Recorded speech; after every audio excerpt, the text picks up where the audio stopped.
Hello class, good morning my dear students. How are you class 4? I hope you will be fine. Today I am going to start your online class and today I am going to start your chapter 2. Okay? आज हम आपको पढ़ाएंगे 2nd chapter. Okay बच्चों, वो भी which subject Hindi. Okay, आज हमारा किस चीज़ का पीरियड है बच्चों? हिंदी का. ठीक है, तो आज हमारा दूसरा अध्याय है, दूसरा चैप्टर है वर्ण विचार. ओके, कौन सा है? वर्ण विचार. दिए गए चित्रों को ध्यानपूर्वक देखिए. देखिए क्या दिया गया है? हाथी, एलिफेंट. ओके, आम यानी मैंगो, किताब, बुक. देखिए, उपयुक्त शब्दों में हाथी, आम, किताब आदि कई वर्णों का प्रयोग किया गया है. जब हम इनका उच्चारण करते हैं तो हमारे मुख से कई ध्वनियाँ निकलती हैं. जैसे देखिए बच्चों, ये क्या दिया गया है? हाथी दिया गया है, आम दिया गया है, किताब. हम कोई भी वर्ड बोलते हैं बच्चों, तो उनके साथ जब हम किसी भी वर्ड का उच्चारण करते हैं तो जब हम जिस वर्ड का उच्चारण करते हैं उसके साथ साथ हमारे मुख से कई ध्वनियाँ निकलती हैं. ठीक है, जैसे हम मान लीजिए हाथी, तो हमने क्या बोला? हाथी. तो हा जब हमने बोला, हा में हमारी कौन सी ध्वनि आ रही है? आ. ठीक है, थी में कौन सी आ रही? ई, बड़ी ई आ रही है ना. ठीक है, तो उसी तरीके से आम, तो आम में क्या आ रहा है? माँ. ठीक है, माँ में फी आ रहा है, तो आम आ रहा है ना. देखो आ हुआ, आ के बाद माँ आया, माँ में क्या आ रहा है? माँ आ रहा है ना. उसी तरीके से हम किसी भी वर्ड को जब बोलते हैं तो बोलने के बाद, जब हम किसी भी वर्ड को बोलते हैं, जब बोलने के साथ साथ उसमें कई ध्वनियों का उच्चारण होता है.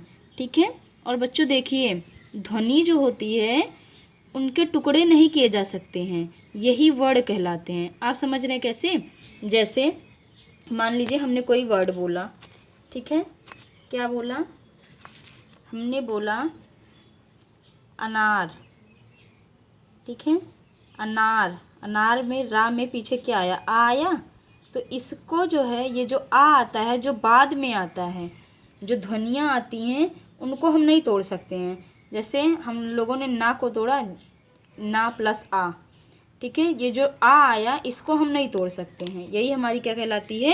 वर्ण कहलाती है. यही हमारी ध्वनि होती है और इसे हम क्या बोलते हैं? वर्ण बोलते हैं. ठीक है, और वर्णों के व्यवस्थित क्रम से ही क्या बनती है? वर्णमाला बनती है. क्या बनती है बच्चों? वर्णमाला. अब देखिए वर्णमाला क्या होता है? वर्णमाला यानी वर्णों के व्यवस्थित क्रम से ही वर्णमाला बनती है. क्या बनती है? वर्णों के व्यवस्थित क्रम, यानी उसको सही से लिख देना ही क्या कहलाती है? उसके व्यवस्थित क्रम को ही वर्णमाला कहते हैं. वर्णों के भेद. ठीक है, हिंदी वर्णमाला में वर्णों को 2 रूपों में बांटा गया है. किस में बांटा गया है? 2 रूपों में. कौन कौन से? स्वर तथा व्यंजन.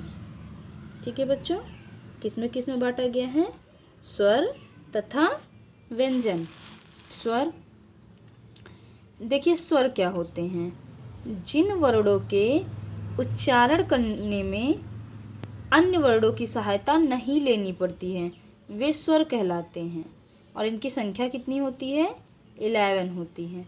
आपको पता है स्वर? जैसे हमने बोला हाथी, हाथी बोला, तो इनमें लास्ट में था के बाद भी कुछ आ रहा, ई आ रहा है. ठीक है, तो हाथी क्या हो गया? स्वर हो गया? नहीं. अगर जैसे कि हम लोग देखिए आ, छोटा बड़ा, इन सबको अगर हम बोलते हैं तो क्या इनके साथ जो है हमें कोई और ध्वनि की ज़रूरत पड़ रही है? नहीं पड़ रही है. तो ऐसे ही वर्ड क्या कहलाते हैं?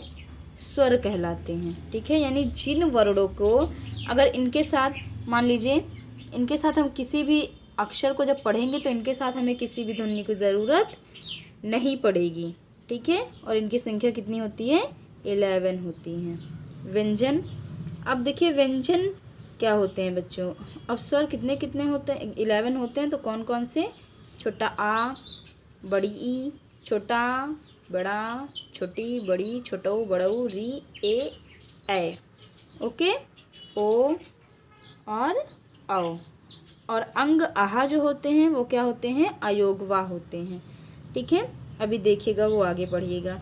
व्यंजन हिंदी वर्णमाला में वे वर्ण जो स्वरों की सहायता से बोले जाते हैं, यानी ऐसे वर्ण जो स्वर की सहायता से बोले जाते हैं। जैसे हाथी, हाथी में देखिए स्वर और व्यंजन दोनों आ रहे हैं ना, तो ये क्या कहलाएंगे, व्यंजन कहलाएंगे। तो मतलब उसमें ध्वनियाँ भी आ रही हैं ना, तो ये क्या कहलाएंगे, व्यंजन कहलाएंगे। यानी ऐसे वर्ण जो स्वरों की सहायता से बोले जाते हैं व्यंजन कहलाते हैं। जैसे सभी व्यंजनों के अंत में छोटा आ की ध्वनि सम्मिलित होती है। हम देखिए, जैसे हम लोग कुछ बोलते हैं तो उसमें छोटा बड़ा जो भी आता है, तो ये सारे क्या होते हैं, स्वर होते हैं। और यानी वर्णमाला में जब हम यानी जो भी वर्ड बोलते हैं, अगर उनमें वो स्वर की सहायता से बोले जाते हैं तो वो क्या कहलाते हैं, व्यंजन कहलाते हैं। इनकी संख्या कितनी होती है, 33 होती है। कौन कौन से, का, ख, ग, घ, अंगा, चा, छा, जा, झा, इया, टा, ठा, ड, ढ, ढ, ता, था, दा, धा, ना, पा, फा, बा, भा, मा, या, रा, ला, व, शा, खटिशा और शा। देखिए तो कितने हो गए बच्चों, ये हो गए 33। ठीक है, अब आते हैं संयुक्त व्यंजन। ठीक है, देखिए संयुक्त व्यंजन कौन कौन से होते हैं, ये यानी इनके नंबर्स 4 होते हैं। कौन कौन से, ये क्षत्रिय, त्रिशूल, ज्ञानी, श्रमिक, ये 2 वर्णों के मेल से बनते हैं। ठीक है, ये जो होते हैं, ये चारों बच्चों, ये कौन से व्यंजन कहलाते हैं, संयुक्त व्यंजन कहलाते हैं। जैसे छा है तो का और शा से मिलकर क्या बनता है, छा बनता है।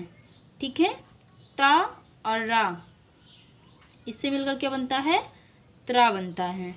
ठीक है, यानी जो नीचे लगा होता है इसका मतलब आप समझते हैं कि बच्चों हलंत होता है। ठीक है, ज्ञा, ये देखिए ज्ञा है तो जा प्लस ज्ञा से मिलकर क्या बनता है, जा प्लस इया से मिलकर क्या बनता है, ज्ञा बनता है। श्रा, शा प्लस रा, यानी ये इसका मतलब कि ये आधा आधे होते हैं। ठीक है, इन सभी से मिलकर ये बनते हैं। आपको समझ में आया, तो ये क्या होते हैं बच्चों, संयुक्त व्यंजन होते हैं। अब देखिए अयोगवाह, इनकी गिनती ना तो स्वरों में की जाती है और ना तो व्यंजनों में की जाती है, ये 3 होते हैं। ठीक है, देखिए अंग जो होता है वो अनुस्वार होता है, अंग की ध्वनि को अनुस्वार कहा जाता है। इसका उच्चारण किससे किया जाता है, नाक से किया जाता है। जैसे आप बोलिए अंग, देखिए अंग जब आप बोलते हैं तो आपको उसमें जैसा लगता है कि हमारे नाक से भी फील हो रहा है।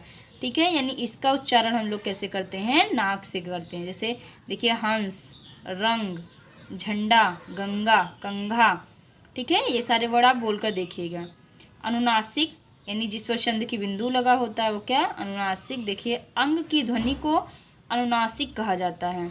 इसका उच्चारण नाक और गले दोनों से होता है। देखिए अंग नाक और गले दोनों से हो रहा है, जैसे आँख, दांत, चांद, सांप। ठीक है, विसर्ग, आहा, देखिए आहा जो होता है, आहा की ध्वनि को विसर्ग कहा जाता है। इसका उच्चारण हा की तरह होता है, यानी जहाँ भी ये लगा होता है हमको लगता है कि आहा है, उसमें हा, हम कुछ भी वर्ड होते हैं उसमें हा की तरह होता है। जैसे देखिए प्रातः, प्रातः में जब ये लगा होता है तो हम लोग क्या पढ़ते हैं, प्रातः, ता के बाद हा लग रहा है ना हमें, उसी तरीके से देखिए अतः। ठीक है, अब देखिए हलन, यदि व्यंजन में स्वर नहीं मिला है तो उसके नीचे एक तिरछी रेखा लगा दी जाती है जिसे हलंत कहते हैं। हलंत लगे व्यंजनों का प्रयोग आधे व्यंजन के रूप में होता है। अभी मैंने आपको बताया ना, देखिए यानी जिसमें इसमें कब लगता है, ये देखिए केवल व्यंजन है। ठीक है, तो जहाँ पर व्यंजन होते हैं वहाँ यहाँ पे हलंत लगा दिया जाता है और इसका मतलब आधे के रूप में इसे किया जाता है। ठीक है, जिससे हलंत लगे व्यंजनों का रूप आधे के रूप में किया जाता है, जैसे क, ख, प, द, स, ह आदि। ठीक है, आगत ध्वनियाँ कौन सी होती हैं? अंग्रेजी भाषा के आ का प्रयोग अब हिंदी में होने लगा, जैसे बॉल, कॉफ़ी, डॉक्टर, ठीक है। अतिरिक्त वर्ण, अब देखिए ड़ा तथा ढा का निर्माण ड़ा तथा ढा के नीचे बिंदु लगाकर किया जाता है। इन्हें भी व्यंजन के रूप में ही प्रयोग किया जाता है। जैसे देखिए अब इसके नीचे क्या बिंदी लगाकर किया जाता है, ठीक है। जैसे गाड़ी, पेड़, सड़क, बुढ़िया, पढ़ाई, बढ़ई, बढ़ना आदि। ड़ा तथा ढा किसी शब्द की शुरुआत में नहीं आते हैं, बीच में ही आते हैं बच्चों अधिकतर, किसी की शुरुआत में नहीं आते हैं, ठीक है। अब देखिए स्वरों की मात्राएं दी गई हैं। जब स्वरों का प्रयोग व्यंजन के साथ किया जाता है उनका रूप बदल जाता है। इसी बदलते हुए रूप को मात्रा कहते हैं। यानी बच्चों जब स्वरों का रूप यानी स्वरों का प्रयोग व्यंजन के साथ किया जाता है तो उनका रूप बदल जाता है, ठीक है। अब देखिए आ स्वर की कोई मात्रा नहीं होती है। स्वरों की मात्राएं नीचे दी गई हैं। ये स्वर की मात्राएं ये नीचे दी गई हैं। जब इनका प्रयोग बच्चों व्यंजन के साथ होता है तो क्या होता है, इनका जो प्रयोग होता है वो बदल जाता है। जैसे अभी आपको आगे बताया गया है, देखिए ये है,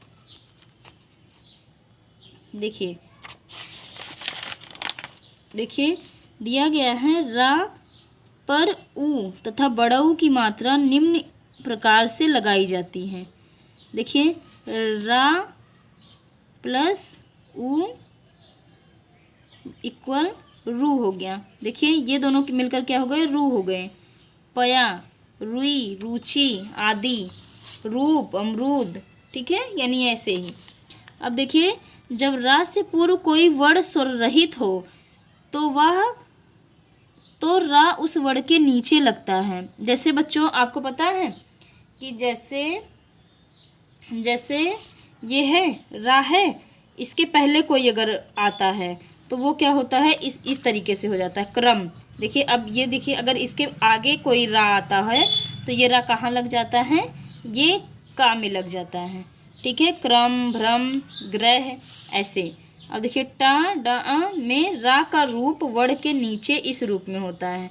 देखिए कैसे होता है, टा में, डा में, रा में कैसे होता है, इस तरीके से होता है। देखिए रास, ड्रामा आदि, ठीक है। जब रा स्वर रहित हो और अगले वर्ण के ऊपर लगता हो तो उसे पहले बोला जाता है। जैसे देखिए ये है धा है, माँ में रा लगा है तो इसका मतलब है कि माँ में रा छुपा हुआ है। इसके पहले यानी हम बाद में नहीं बोलते हैं, इसको बीच में बोलते हैं, धा के बाद बोलते हैं, ठीक है, और माँ से पहले बोलते हैं, ठीक है।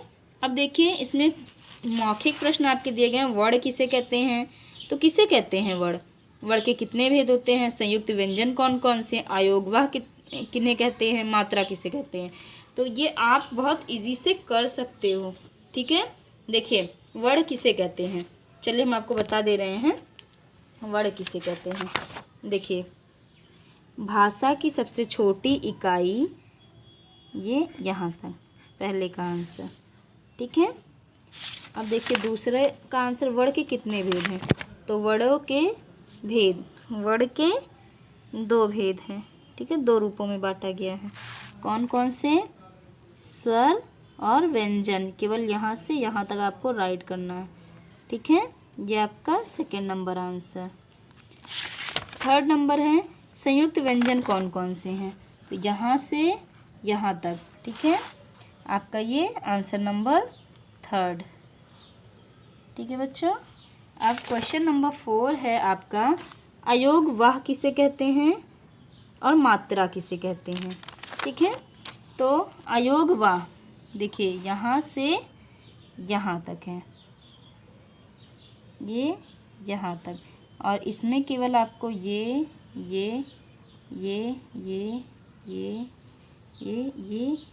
ओनली नेम राइट करनी है, ठीक है।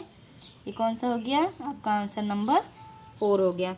अब देखिए मात्रा आपको दी गई कि मात्रा किसे कहते हैं, तो जब स्वरों, ये देखिए जब स्वरों का प्रयोग व्यंजनों के साथ किया जाता है उनका रूप बदल जाता है तो इसी रूप को क्या कहते हैं, मात्रा कहते हैं। ये आपका आंसर नंबर 5 है। ठीक है, आपको क्या करना है बच्चों, देखिए और भी चीज़ें दी गई हैं। सही विकल्प हैं। हिंदी वर्णमाला में स्वर तथा व्यंजनों की संख्या 11 और 33 होती है। ये देखिए वर्णों का व्यवस्थित क्रम क्या कहलाता है, वर्णमाला कहलाता है। इनकी गिनती ना तो स्वरों में होती है ना तो व्यंजनों में होती है, वो अयोगवाह कहलाते हैं। इस स्वर की मात्रा नहीं होती है, आ की नहीं होती है। ये देखिए आपको रिक्त स्थान की पूर्ति दी गई है। ठीक है, ये है right all work in your fair copy. ठीक है, नीचे दिए गई मात्राओं से दो दो शब्द बनाइए, आपको शब्द बनाना है। Okay, and if you do not understand and any problem you can ask me. Okay, thank you class.